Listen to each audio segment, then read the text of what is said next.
এটা কখনো সম্ভব না। আল্লাহ রাব্বুল আলামিন যদি আপনাকে আমাকে পছন্দ করে তাহলে আপনি দ্বীনের খেদমত করতে পারবেন।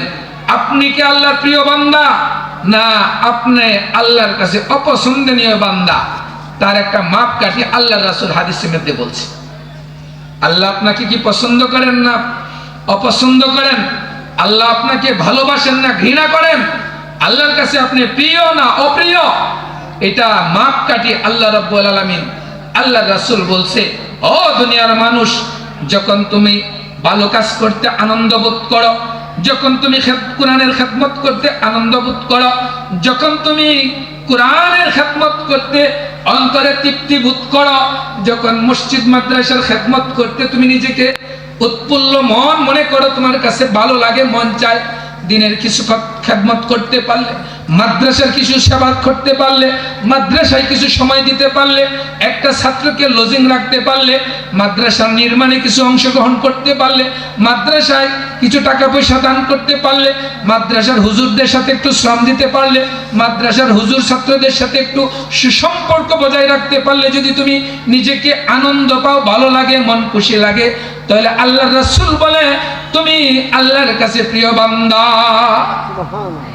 আর যখন তুমি দেখবা মসজিদ মাদ্রাসার খেদমত করলে তোমার ভালো লাগে না, মন চায় না, মসজিদ মাদ্রাসার উন্নতি তোমার হিংসা লাগে, মসজিদ মাদ্রাসা ভালো হইতেছে তোমার কাছে জ্বালা যন্ত্রণা লাগে, মসজিদ মাদ্রাসা ভালো চলতেছে তোমার কাছে খারাপ লাগে, আলেমরা ভালোভাবে চলতেছে তোমার খারাপ লাগে, মাদ্রাসা সুন্দর হইতেছে তোমার কাছে খারাপ লাগে, ছাত্র মাদ্রাসা পড়ে গেছে তোমার কাছে খারাপ লাগে, ছাত্ররা কালেকশন করতেছে তোমার কাছে খারাপ লাগে, খোদার কসম আল্লাহর কাছে আপনি নিকৃষ্ট বান্দা। আল্লাহ আপনার কাছ থেকে রহমতের দৃষ্টি সরায় নিয়েছে। এজন্যই কি হয়, যদি মাদ্রাসার খাদেম, কি হয় মাদ্রাসায় সময় দেন, কি হয় মাদ্রাসায় অর্থ দেন, কি হয় মাদ্রাসার দায়িত্ব পালন করতেছেন, আপনি মাদ্রাসার সভাপতি, আপনি মাদ্রাসার দাতা সদস্য, আপনি মাদ্রাসার খেদমত করবেন, আপনি মাদ্রাসায় দান করেন, আপনি মাদ্রাসায় সময় দেন, এটাকে নিজের বেড়াগিরি মনে করেন না, এটা নিজের বেড়াগিরি মনে করেন না, এটার শুকরিয়া আদায় করেন। আল্লাহ আপনাকে সুযোগ দিয়েছে করার জন্য, আল্লাহ আপনাকে সুযোগ দিয়েছে সেবা করার জন্য, মসজিদ মাদ্রাসার পাশে থাকার জন্য। মসজিদের খাদেম আপনাকে বানাইছেন, মাদ্রাসার খাদেম আপনাকে বানাইছেন। মিন্নত মনে কে খেদমতে সুলতা হামি কুনি, মিন্নত মনে কে খেদমতে সুলতা হামি কুনি, মিন্নত বসে নাসকে বখেদমত বদস্তর। তুমি মাদ্রাসার খেদমত করতেছো, তুমি মাদ্রাসায় দান করতেছো, তুমি মাদ্রাসায় শ্রম দিতেছো, এটা তুমি কোনো বাহাদুরি করিও না, বরঞ্চ তুমি আল্লাহর কুদরতি পায়ে, আল্লাহর কুদরতি পায়ে সাজদা করে শুকরিয়া আদায় করো, আল্লাহ তুমি যে আমাকে তোমার মাদ্রাসার মসজিদের খাদেম বানায় রাখছো, সেবা করার সুযোগ দিয়েছো, এখান থেকে তুমি আমাকে বঞ্চিত করিও না, এখান থেকে সরায়া দিও না। এই জন্যই আল্লাহর কাছে চাইতে থাকা, বলতে থাকা, কাঁদতে থাকা, আল্লাহ মৌত পর্যন্ত, মৃত্যু পর্যন্ত তুমি আমাকে মসজিদ মাদ্রাসার জারুদার হিসাবে আমাকে লাগাই, আমাকে বঞ্চিত করিও না। ও দুনিয়ার মানুষ, ইতিহাস বলে যারা দুনিয়ার ইতিহাসের শুরু থেকে এই পর্যন্ত, দুনিয়ার শুরু থেকে এই পর্যন্ত, দ্বীনের শুরু থেকে এই পর্যন্ত, ধর্মের শুরু থেকে এই পর্যন্ত যারা কোরআনের পক্ষে রয়েছে, যারা কোরআনের খেদমত করেছে, যারা কোরআনকে লালন পালন করেছে, যারা কোরআনের খেদমতকে নিজের নিশা এবং পেশা বানাইছে, তারা দুনিয়াতে দামি হয়েছে। আর যারা কোরআনের বিরুদ্ধাচরণ করেছে, দ্বীনের বিরুদ্ধাচরণ করেছে, মসজিদ মাদ্রাসার বিরুদ্ধাচরণ করেছে, মসজিদ মাদ্রাসার পিছনে লেগে রয়েছে, দুনিয়াতেও তারা অপদস্থ হয়েছে, আখিরাতেও তারা অপদস্থ। সুতরাং অনেকেই বলছিল মসজিদ মাদ্রাসা ব্যাঙের ছাতার মতো গজাইতেছে, এগুলা বন্ধ করে দিতে হবে। মসজিদ মাদ্রাসা বন্ধ হয়েছে? বলেন না কেন? আর যারা বলছিল এগুলা বন্ধ করে দিতে হবে, ব্যাঙের ছাতার মতো মসজিদ মাদ্রাসা হইতেছে, এগুলাকে বন্ধ করে দিতে হবে, তারা কি আছে কি নাই? এপারে না ওপারে? ভালো না মন্দ, নিজ দেশে না পরদেশে। আল্লাহ রাব্বুল আলামিন বলেন, আল্লাহ রাসূল বলেন, ওয়ায়াযাউ বিহি আখারিন, যে ব্যক্তি কোরআনের বিরুদ্ধাচরণ করবে আমি আল্লাহ রাব্বুল আলামিন তাকে দেশান্তর করে দিব, লাঞ্ছনার জীবন দান করব, অভিশপ্তর জীবন দান করব। এমনও মানুষ আছে, আমার পরিচিত একজন মানুষ, হুজুর দুঃখ কাকে বলবো, আমার ব্যাংকে টাকার অভাব নাই, কিন্তু আমার বাজার করার টাকা পকেটে নাই। কথা বুঝতে পারছেন? কথা বুঝেন নাই মনে হয়? কি আমার ব্যাংকে টাকার অভাব নাই, কিন্তু বাজার করার টাকা পকেটে নাই। এর চেয়ে অভিশপ্ত লাঞ্ছনার জীবন আর কি হইতে পারে? কথাটা বুঝেন নাই মনে? কেন?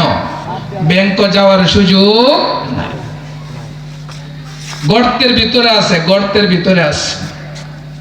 ব্যাংক গেলেই ধরা খাইব, টাকার দরকার নাই, ব্যাংক গেলেই আটকাইয়া লাইব। এই যন্ত্রণায় ব্যাংকে লক্ষ লক্ষ টাকা থাকার পরেও পকেটে বাজার করার টাকা নাই।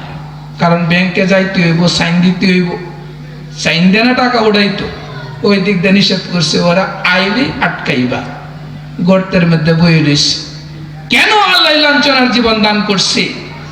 17টা বছর মিশন একটাই ছিল, উন্নতির মিশন অনেক বেশি ছিল, উন্নতির মিশনের কোনো কমতি ছিল না, আর ইসলামকে মিটিয়ে দেওয়ার মিশনও কমতি ছিল না। আমার নামে 3টা কেস, আমার নামে কয়টা কেস? 3টা। নরসিংদী রায়পুরা থানায় আমার নামে 3টা কেস। কেন? আমি হেফাজতের সহসভাপতি। এইটাই অন্যায়, আর কোনো অন্যায় নাই। কাউকে কোনো গালিও দিছি না, কারো 1 টাকা মাইরেও খাইছি না, কাউকে কোনোদিন জোরে কথাও বলি নাই, কাউকে ধমকেও দেই নাই, কেউ 1 টাকা ঋণও পাই নাই, কাউকে কোনোদিন থাপ্পড়ও দেয় নাই, 1 টাকা চান্দাবাজিও করি নাই। তারপরেও 3টা কেস, গাড়ি ভাঙচুর সহ আরো অনেকগুলা কেসের মধ্যে 3টা কেস আমার নামে। আচ্ছা বলেন তো, এর থেকে যন্ত্রণা আর কি? আলহামদুলিল্লাহ কোনোদিন হাজিরা দিতেও যাই নাই, তোর কেস তুই বয়ে থাক। আল্লাহ 17 বছর পরে আল্লাহ কি করছে? আল্লাহ কি করছেন? ফাইলেই কোথায় গেছে এখন খুঁজে পাওয়া যেত। আল্লাহ বলে, আল্লাহ রাসূল বলেন, ইন্নাল্লাহ ইয়ারফাউ বিহাযাল কিতাবি আকওয়ামান ওয়া ইয়াযউ বিহি আখারিন। এক জাতিকে আল্লাহ কোরআন দ্বারা সম্মানিত করে, আরেক জাতিকে কোরআনের দ্বারা লাঞ্ছিত করে। যারা কোরআনের পক্ষ থাকে, কোরআনের সেবা করে, কোরআনের কথা বলে, আল্লাহ তাদেরকে কোরআনের জন্য সম্মানিত করে। আর যারা কোরআনকে মিটিয়ে দিতে চায়, কোরআনকে ক্ষতি করতে চায়, তারা এই কোরআনের বিরুদ্ধাচরণের কারণে আল্লাহ তাকে অভিশপ্তর জীবন দান করে। সুতরাং আমরা কি কোরআনের পক্ষে থাকবো না বিপক্ষে থাকবো? হাত তুলে দেখায় যারা কোরআনের পক্ষে আছে, হাত তুলে দেখায়। আগামীর বাংলা হবে কোরআনের বাংলা, আগামীর বাংলা হবে ইসলামের বাংলা, আগামীর বাংলা হবে সুশাসনের বাংলা, আগামীর বাংলা হবে গরিব অসহায়ের অধিকারের বাংলা, আগামী বাংলা হবে নির্যাতিত মুসলমানের বাংলা, আগামী বাংলা হবে দুর্নীতিমুক্ত বাংলা, আর আগামী বাংলা হবে নবীর আদর্শের বাংলা। সুতরাং ও দুনিয়ার মানুষ, বহুত কিছু দেখছেন, ব্রিটিশ দেখছেন, কত কিছু দেখছেন, একবার কোরআনকে দেখেন না, একবার কোরআনকে দেখেন না, কোরআনের পিছে সময় দিয়ে দেখেন না। কোরআনের পিছে সময় দিয়ে যদি একটা কাঠের টুকরার দাম বাড়ে, তাহলে আপনার দাম বাড়বে না কেন? কোরআনের পিছনে থাকার কারণে 1 টুকরা কাপড়ের দাম যদি বাড়ে, 1 টুকরা সম্মানের দাম যদি বাড়ে, আপনার দাম, আপনার সম্মান কেন বাড়বে না বলেন? কোরআন তো কালামুল্লাহ। আল্লাহর রাসূল বলে, খায়রুকুম মান তাআল্লামাল কুরআন ওয়া আল্লামা। ও দুনিয়ার মানুষ, সবচাইতে দামি মানুষ হইল তারা যারা কোরআন শিখে, যারা কোরআন শিখায়, তারা হইল দামি। আল্লাহ বলে দামি, আর তোমরা বলো মৌলবীরা তো দেশ ধীরে দেশটা ধ্বংস করে লাইব। এমন কোন প্রতিষ্ঠান আছে? আর কতক্ষণ পরে দেখবেন আপনার এই 1 বছরে গত মাহফিল থেকে এই মাহফিল পর্যন্ত কয় টাকা দিচ্ছেন, কয় পয়সা পর্যন্ত হিসাব আপনারা পাবেন। বলেন কোন প্রতিষ্ঠান আছে সারা বছরের আয় ব্যয় অক্ষরে অক্ষরে দিতে পারবে? একমাত্র বুকে হাত দিয়ে বলা যাবে বাংলাদেশের কওমি মাদ্রাসাগুলা জনগণের টাকা হোক, সরকারের টাকা হোক, যত লাইনের টাকা হোক, পুঙ্খানুপুঙ্খানুভাবে হিসাবটাকে সঠিক ব্যবহার হয়। এমন কোন প্রতিষ্ঠান নাই, এমন কোন ডিপার্টমেন্ট নাই যে ডিপার্টমেন্টে বলতে পারবে রাষ্ট্রীয় সম্পদ, ব্যক্তির সম্পদ, জনগণের সম্পদ যথাযথভাবে ব্যবহার হয়। কোন প্রতিষ্ঠান, কোন দল, কোন জাতি বলতে পারবে কেন? একমাত্র আল্লাহর ভয় আছে আলেমদের কাছে। আল্লাহ রাব্বুল আলামিন বলে, ও দুনিয়ার মানুষ শোনো, আমি আল্লাহকে একমাত্র ভয়ের মতো ভয় করে আলেমরা। আপনি কেমনে মনে করেন আলেমদের হাতে দেশ গেলে দেশ ধ্বংস হবে? এখন তো শুধু চুরি করে আগে কাটতে এলাই তো চাউল খাই, লেট্রিন সহ খায়ালা, লেট্রিন বরাদ্দ হয়েছে, এটাও শিক্ষিত করে খায়ালাইছে, লেট্রিন খায়ালাইছে সাপ। এই বাজারের জন্য, অমুক জায়গার জন্য লেট্রিন বরাদ্দ হয়েছে, লেট্রিনও নাই, কিছুই না, যায় দেন ফাইল হয়েছে অমুক জায়গার মধ্যে লেট্রিন একটা দেওয়া হয়েছে, আসলে কিছুই গেছে। কত মানুষের নামে যেন আপনার নামে যায় দেন সার পাইছেন 50 কেজি, 100 কেজি, এক বস্তা বীজ পাইছেন, আসলে কিচ্ছুই পাইছেন না, যায় দেন কৃষি অফিসে আপনার নাম সুন্দর করে লেখা, বিনা হারে অমুকের অমুক, বিশ্বের ধান নিচে 25 কেজি, ইউরিয়া নিচে 50 কেজি, কালাড়া নিচে 80 কেজি, লিখে তুই দিছে আপনার নামে বিলিয়ে রয়েছে, গেছে। আপনি দেখছেন না, শুনছেন না, জানছেন না? কিছুদিন আগে নিচে না, করোনার সময় আপনারা সবার কাছ থেকে আইডি কার্ডের ফটোকপি নিচে নিচে না পাইছেন কয়জনে? আপনি কি মনে করেন এটা নিয়ে এমনি থুয়ে দিছে? আপনার বিশ্বাস কি এমনি নিয়ে থুয়ে দিছে না কি করছে? কামে লাগাইছে। কি করছে? কি করছে? কামে লাগাইছে। আপনার নামে টাকা উড়াইয়া খেপেড়া খাইয়া বই রইছে। কার টাকাইছে? কে খাইছে? আহা, আর একজন আলেমে আপনার নামে টাকাটা খায়া লাগবে, এটা কেমনে চিন্তা করেন? সুতরাং কোরআনের পাশে থাকবেন তো ইনশাআল্লাহ? ইনশাআল্লাহ। এই মাদ্রাসার সুখে দুঃখে পাশে থাকবেন তো ইনশাআল্লাহ? ইনশাআল্লাহ। সব সময় থাকবেন। অন্তত না থাকতে পারলে, সহযোগিতা করতে না পারলে কোনোদিন বিরুদ্ধাচরণ করবেন না, বিরোধী করবেন না, মন্তব্য করবেন না, কটু কথা বলবেন না, ঈমান হারা হয়ে যাবেন। দুনিয়াতেও অশান্তি, আখিরাতেও অশান্তি। আল্লাহ রাসূল বলে, কুন আলিমান আও মুতাআল্লিমান আও মুঈনান আও মুহিব্বান ওয়া লাম তাকুম মিনাল খামিস। আল্লাহ রাসূল বলেন, ও আমার উম্মতেরা, তোমরা দিনের ব্যাপারে 4 জায়গায় থাকো। দিনের ব্যাপারে তোমরা আলেম হও, দিনের খেদমত করো, দিনের প্রচার প্রসার করো। আও মুতাআল্লিমান, তুমি দিন শিখো, দিনের শিক্ষার্থী হয়ে যাও। আও মুঈনান, অথবা যারা দিন শিখায় তাদেরকে অর্থ দিয়ে, শ্রম দিয়ে, কথা দিয়ে, বুদ্ধি দিয়ে সহযোগিতা করো। তোমার টাকা নাই, পয়সা নাই, শক্তি নাই। আও মুহিব্বান, তুমি তাদেরকে মহব্বত করো। আলাম তাকুম মিনাল খামিস। আল্লাহ রাসূল বলে 5 নম্বর হয়ে না। 5 নম্বর আসেনি। 5 নম্বর মানুষগুলো চায়ের দোকানে বেশি থাকে। 5 নম্বর মানুষগুলো কোথায় থাকে? চায়ের দোকানও। মনোবিজ্ঞানী, অমুকের কাম নাই তো ফুট 3টা বিদেশ গেছে, বাজার করে, আর হ্যাঁ মসজিদ মাদ্রাসা করে কি বেটা কি রাজন দে, হ্যাঁ সারাদিন এই মাদ্রাসা করিয়া দেয়। হুজুরের কাম নাই গেলে এই কালেকশন, এই কালেকশন। হুজুরের কাম নাই গেলে ওয়াজ মাহফিল, বলেনি কিছু মানুষ? হ্যাঁ, এই মনোবিজ্ঞান গুলা কোথায় থাকে? চায়ের দোকানে, চায়ের দোকানে। হ্যাঁ, চায়ের দোকানে থাকতে থাকতে থাকতে এমন চাকায়, যতক্ষণ চায়ের ক্ষেত্রের মধ্যে পানি আছে অতক্ষণে চায়ের দোকানও আছে।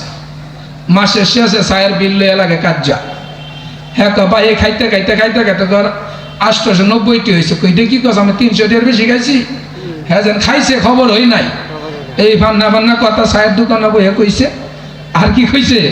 চা খাইছে। দেখবেন এই মানুষগুলো কতদিন পরে চায়ের দোকানের লগে কি করে? কিলাকিলি করে। এই চায়ের দোকানে 1 মাস কিলাকিলি কইরা পরে কয়জনে ভাঙ্গে যাচ্ছে যে কত ভাই? 890 টাকা। তুই কয় 300 টাকা। আর কোটি দরবারি আছে, পাচ্ছে দে 500 টাকা দে, তুই আর দাবি দুবার আইস না, যা। হয়নি কথা কর না? আসেনি তো? এই দোহানো করে পরে যায় এই দোহানো, সেই দোহানো 1 মাস করে। এটা করে করে সারাটা বাজার মধ্যে আসিনের মানুষ কোন আসেনি? এগুলো হইলো দিনের কোনো কাজের মধ্যে নাই, সামাজিক কোনো কাজের মধ্যে নাই, পারিবারিক কোনো কাজের মধ্যে নাই। সার দুয়ালা যখন বয় থাকে বেড়া আর কি ওই নাই, কিন্তু রাত্রে যখন ঘর যায় 11টা বাজে 12টা বাজে বেড়ি আস্তে আস্তে দেয় দর গুলো কারণ জোরে ডাক দিল যদি কথা বুঝেন না। এরাই ইসলামের বিরোধিতা করে, এরাই কোরআন হাদিসের বিরোধিতা করে, ওরাই আলেম সম্পর্কে হাফিজ সম্পর্কে মন্তব্য করে। মুন্সি রাখেন আমাদের দেশে মুন্সি, কেউ যদি ক্রিটিসাইজ করার নিয়তে একটা মাদ্রাসার ছাত্রকে মুন্সি বলে ডাক দেয়, একটা হুজুরকে মুন্সি বলে ডাক দেয়, সাথে সাথে তার ঈমান চলে যাবে, সাথে সাথে তার কি চলে যাবে। সুতরাং যারা যুগ যুগে যুগে যারা ইসলামের খেদমত করছে তারা দুনিয়াতেও দামি হয়েছে, আখিরাতেও দামি হয়েছে। আর যারা দুনিয়াতে কোরআনের বিরুদ্ধাচরণ করেছে, কোরআনকে অবমাননা করেছে, কোরআনকে মিটিয়ে দেওয়ার চেষ্টা করছে, দুনিয়াতেও লাঞ্ছনা হয়েছে, আখিরাতেও লাঞ্ছনা হয়েছে। এই জন্য আল্লাহ রাসূল বলেন, ও দুনিয়ার মানুষ, এই কোরআনের খেদমত যদি তুমি করো তাহলে তোমার দুনিয়াও সুন্দর হবে, আখিরাতেও সুন্দর হবে। হাদিসের মধ্যে আসছে, ও দুনিয়ার মানুষ, তুমি যদি তোমার একটা সন্তানকে হাফেজে কোরআন বানাইতে পারো, একটা ছেলেকে যদি তুমি আলেম বানাইতে পারো, একটা ছেলে যদি তোমার সহযোগিতা উসিলার কারণে, তোমার খেদমতের কারণে, তোমার সহযোগিতার কারণে একটা ছেলে যদি হাফেজে কোরআন হইতে পারে, তোমার খেদমত সহযোগিতার কারণে যদি একটা ছেলে আলেম হইতে পারে, তার উপকার কি, উপকার কি। আল্লাহ রাসূল বলেন, ও দুনিয়ার মানুষ, একটা ব্যক্তি যদি হাফেজে কোরআন হয়, একটা ব্যক্তি যদি হাফেজে কোরআন হয়, এই কোরআন অনুযায়ী সে আমল করে, হাশরের ময়দানে 10 জন ব্যক্তিকে সে জান্নাতে সুপারিশ করে নিয়ে যাবে। কুল্লুহুম কাদ ওয়াজাবাত লাহুমুন নার। আল্লাহর রাসূল বলে, এমন 10 জন ব্যক্তিকে সুপারিশ করে হাফেজে কোরআন জান্নাতে নিয়ে যাবে যে 10 জন ব্যক্তির উপরে জাহান্নাম ওয়াজিব হয়ে গিয়েছিল। যে 10 জন ব্যক্তির উপরে বদ আমলের কারণে ওই ব্যক্তির উপরে জাহান্নাম অবধারিত হয়ে গিয়েছিল, আল্লাহর সিদ্ধান্ত হয়ে গিয়েছিল, এমন 10 জন ব্যক্তিকে একজন হাফেজে কোরআন সুপারিশ করে জাহান্নাম থেকে মুক্তি করে জান্নাতে নিয়ে যাবে। আর একজন ব্যক্তি যদি আপনার সহযোগিতার কারণে, আপনার খেদমতের কারণে আলেম হইতে পারে, আল্লাহর রাসূল বলে সে অগণিত অসীমিত মানুষকে জাহান্নাম থেকে মুক্ত করে জান্নাতে নিয়ে যাবে। সুতরাং আপনি আজকে মাদ্রাসা খেদমত করতেছেন, মাদ্রাসা চাঁদা দিতেছেন, মাদ্রাসার পাশে আছেন, আর এই মাদ্রাসার ছাত্ররা হাফেজ হইতেছে, আলেম হইতেছে, মুহাদ্দিস হইতেছে, মুফতি হইতেছে, তারা শত শত আলেম তৈরি করতেছে, আর তারা জান্নাতে যাবে, আপনাকে সারা চলে যাবে। এই চিন্তাটা আপনি কেমনে করেন? এই চিন্তাটা আপনি কেমনে করেন? আল্লাহ রাব্বুল আলামিন যখন তাকে পাওয়ার দিবে হাশরের ময়দানে, হাশরের ময়দান তো খুব ভয়াবহ হবে, হাশরের ময়দান খুব দুর্বশীয় হবে, হাশরের ময়দান খুব ভয়ানক হবে। হাশরের ময়দান এমন ময়দান, যে ময়দানে কোনো ছায়া থাকবে না, কি থাকবে না? ছায়া থাকবে না। হাশরের ময়দান এমন ময়দান, যে ময়দানে কোনো পানি থাকবে না। হাশরের ময়দান এমন ময়দান, যে ময়দানে কোনো বাতাস থাকবে না। হাশরের ময়দানে কয় জিনিস থাকবে না? বাতাস থাকবে না। 3টা, কাটা বলছি? ছায়া থাকবে না, হাশরের ময়দানে পানি থাকবে না, হাশরের ময়দানে বাতাস থাকবে না। আচ্ছা বলেন তো, বৈশাখ মাসে দিন ধান কাটতে গেছেন, ঠিক আছে, আমি এই কথাটা বলতে চাইতেছি যে হাশরের ময়দানে এই 3 জিনিস থাকবে না। কারণ মানুষ যখন কষ্ট হয়, বিলের মধ্যে যদি ধান কাটে, রোজ যতই থাক লিলিলানি একটু বাতাস থাকলে কিন্তু গরম না লাগে না, ঠিক না? ঠিক ঠিক। রোদ আছে, লিল্লারিনে বাতাসে না, শরীরটা গরম, যদি পানি খায় তৈলে একটু কি লাগে? আরাম লাগে। আচ্ছা এখন মনে করেন যে রোদ ঠিক মতো পড়ছে, কোনো বাতাস নাই, এই যে পানির লাগে বাইক পাড়াইতেছে, পানি আর লয়ে যায় না, অবস্থাটা কিরম হইব? এই হাশরের ময়দানে এমন হবে। এই হাশরের ময়দানে একমাত্র যে কয়েকজন ব্যক্তি আল্লাহর আরশের নিচে একটা ছায়া থাকবে, সেটা হলো আল্লাহর আরশের ছায়া। ওই আরশের ছায়ার নিচে স্থান পাইবে আলেমদের, কোরআনের খাদেমরা। সুতরাং আমরা এই কোরআনের খেদমত করতে রাজি তো, কোরআনের পক্ষে থাকতে রাজি তো, খাদিমুল ইসলাম কওমি মাদ্রাসার সুখে দুঃখে সদা সর্বদা পাশে থাকবো তো, বড় হুজুর আমাদেরকে যখনই ডাক দেয় আমরা আসবো তো ইনশাল্লাহ। আরেকটা কথা কতক্ষণ আগে যেটা বলছিলাম, আপনারা মনে করতে পারেন আপনারা যে টাকা পয়সা দেন এই টাকা পয়সা কি এমনি চলে যায় না কাজে লাগতেছে? কাজে লাগতেছে, সুন্দর হইতেছে, পাশাপাশি লেখাপড়ার মান। এই যে দেখেন এত বড় বড় বাক্স, এগুলো কোন লবিতার বাক্স না, এটি কি আর বাক্স না? লবিতা বুঝেননি? লবিতা বুঝেন না? লবিতার বাক্স না, এই বাক্সগুলো হইল আপনাদের অনুদানে চালিত মাদ্রাসায় ছাত্রগুলা লেখাপড়া করতে করতে ওরা বিভিন্ন জায়গায় ঢাকা, কিশোরগঞ্জে বোর্ডে পরীক্ষা দিয়ে সর্বোচ্চ সম্মানজনক বোর্ড স্ট্যান্ড করে রেজাল্ট করছে, ওদেরকে আজকে মাদ্রাসার পক্ষ থেকে আপনাদের সামনে সম্মান করা হবে। এতে আপনারা খুশি না বেজার? কম না বেশি? তাহলে সুবহানাল্লাহ বলেন। আরেকটা জিনিস আমি বলছিলাম যে একমাত্র কওমি মাদ্রাসায় বলতে পারবে জনগণের আমানত রক্ষা করা। আপনারা যে টাকাগুলা দিয়েছেন এই টাকাগুলা পুঙ্খানুপুঙ্খানুভাবে হিসাব প্রতি মাসে মাসে হিসাব হয়। প্রত্যেকটা কওমি মাদ্রাসার অফিস হিসাব বিভাগ জনগণের জন্য উন্মুক্ত থাকে। যখন যে ইচ্ছা নিয়মতান্ত্রিকভাবে আইসা আপনাদের দান করা টাকা পয়সা কোথায় ব্যয় হচ্ছে না হচ্ছে দেখার অধিকার থাকে। সবাই তো আসেন না, আজকে সবাই আসছে। এই হিসাবে গত মাহফিলের পর থেকে এই মাহফিল পর্যন্ত আপনারা যে টাকা পয়সা দিছেন, কত দিছেন, কেমনে দিছেন, কয় টাকা কোথায় খরচ হয়েছে, খরচের পরে কয় টাকা ঋণ আছে, কয় টাকা অবশিষ্ট আছে না ঋণ আছে, আপনাদের সামনে এগুলা শোনানো হবে। আপনারা জানার দরকার আছে কি নাই? জানার আছে কি নাই? আছে, কারণ এই মাদ্রাসাগুলো আপনাদের সম্পদ। আর বড় হুজুর বলেন, নাজম সাহেব বলেন, আমজাদ সাহেব হুজুর বলেন, সবাই হইল আপনাদের সম্পদের পাহারাদার এবং খাদেম। সুতরাং তারা তাদের দায়িত্ব যথাযথভাবে পালন করতেছে কি করতেছি না? কি বলেন, করতেছি কি করতেছি না? তো ইনশাল্লাহ এখন হুজুর আপনাদের সামনে হিসাব দিবে, হিসাবের পরে পুরস্কার দিবে, এরপরে ইনশাল্লাহ আপনাদের সামনে আমাদের কাঙ্ক্ষিত মেহমান আসবেন। আমরা আখিরি মুনাজাত পর্যন্ত ইনশাল্লাহ থাকবো। সকলে রাজি তো? আল্লাহ রাব্বুল সকলকে কবুল করুন।